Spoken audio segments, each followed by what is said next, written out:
జీవితంలో బాగా వృద్ధిలోకి రావాలనుకునేటటువంటి శిష్యుడికి ఉండవలసిన మొట్టమొదటి లక్షణం, గురువుగారు ఇబ్బంది పడకుండా గురువుగారిని మంచి ప్రశ్న వేసి ఆయన ఎంతో మంచి విషయములను ప్రతిపాదిస్తుంటే విని తాను నేర్చుకుని వృద్ధిలోకి రాగలిగినటువంటి ప్రజ్ఞాపాఠములను పెంచుకున్నవాడై ఉండాలి.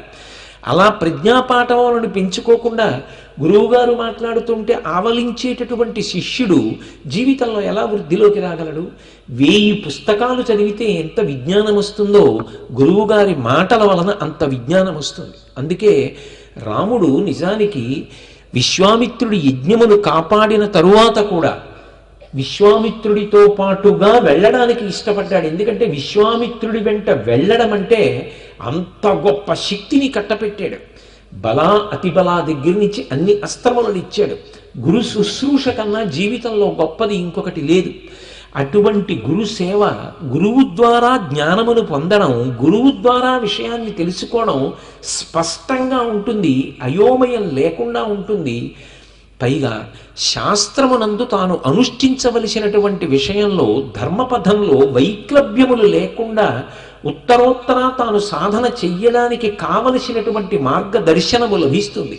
అందుకే అసలు ఆ యజ్ఞం ఎందుకు జరిగింది అంటే, రామాయణంలో ఉన్నటువంటి ప్రతి శ్లోకంలో, ప్రతి మాటలో, ప్రతి వాక్యంలో మనం చెయ్యవలసిన సాధన అంటే, ఇవాళ ఉన్నటువంటి విద్యా వ్యవస్థలో విద్యార్థులకి గురువుకి మధ్య ఉండవలసినటువంటి అనుబంధం, గురువు గారు పాఠం ఎలా చెప్పాలి, విద్యార్థి పాఠాన్ని ఎలా వినాలి. సర్వేపల్లి రాధాకృష్ణన్ గారు ఒక మాట చెప్పారు, మీరు ఎప్పుడు ఎక్కడ ఏ పాఠశాలలో చదువుకున్నా మీకు పాఠం చెప్పేటటువంటి గురువు గారిని మీ కుటుంబంలో ఒక సభ్యుడిగా భావన చేయండి. నీ గురువుని నీ కుటుంబ సభ్యుణ్ణి చేసుకో, నీ కుటుంబ సభ్యుడిగా, కుటుంబ పెద్దగా గౌరవించు. అందుకే నా పుట్టినరోజుని నా పుట్టినరోజుగా చెయ్యొద్దు, గురు పూజోత్సవంగా చెయ్యండి అని చెప్పారు రాధాకృష్ణన్ గారు. కాలంలో రాధాకృష్ణన్ గారి శరీరం వెళ్ళిపోతుంది, కానీ ఆ తర్వాత ఎక్కడో ఒక చోట ఆయన విగ్రహానికి పూజ చేయడంతో పరిమితం కాకూడదు. అది గురు పూజోత్సవంగా రామాయణ సంస్కృతి ఈ జాతి యందు ఎప్పటికీ ప్రవహించాలని కోరుకున్నటువంటి దార్శనికుడు, మహానుభావుడు, అంత గొప్ప వేదాంతి కాబట్టి. అందుకే అసలు విద్యా వ్యవస్థ గురించి మాట్లాడుతుంది, మనం నేర్చుకోవలసిన విషయాలు చెప్తుంది. అయితే మీరు ఇలా ఉండండి అనరు, కావ్య భాష జరిగినదేదో చెప్తారు, అందులో సారాన్ని పట్టుకొని ఓ మనం ఇలా సాధన చెయ్యాలి అని అర్థం చేసుకోవాలి. విశ్వామిత్రుడు కథ చెప్పేటటువంటి తీరు నిజానికి రామాయణాన్ని ప్రవచనం చేయడం కన్నా రామాయణం చదువుకోవడమే సౌభాగ్యం. ఒక్కొక్క శ్లోకం చదువుతుంటే కళ్ళ ముందు కట్టినట్టుగా ఆవిష్కరిస్తారు వాల్మీకి మహర్షి. విశ్వామిత్రుడు ప్రారంభం చేస్తూ రామచంద్రమూర్తికి జవాబు చెప్తూ కొన్ని మాటలు చెప్తాడు. శిష్యుడు ఏ కోణంలో అడిగాడో పట్టుకోగలడు గురువు. అందుకే ఆ కోణంలో జవాబు వచ్చేటట్టుగా కథయందు అంటే జరిగిన విషయమునందు ఏ మార్పు చెయ్యకుండా సత్యమును మాత్రమే ఆవిష్కరిస్తాడు. కానీ అది ఎప్పుడూ జరిగిపోయిన చరిత్ర కాదు, శిష్యుడికి భవిష్యత్తుకి మార్గదర్శనం చేసి సాధనకు ఆలంబనం అవుతుంది. అందుకే ఒక మాట అన్నాడు, మీ వంశంలోనే వచ్చినటువంటి మహాపురుషులలో ఒకడు సగర చక్రవర్తి. ఆయనకి సంతానం లేదు, 2 భార్యలు. పెద్ద భార్య పేరు కేశిని, ఆమె సుగుణాల రాశి, సౌశీల్యవతి.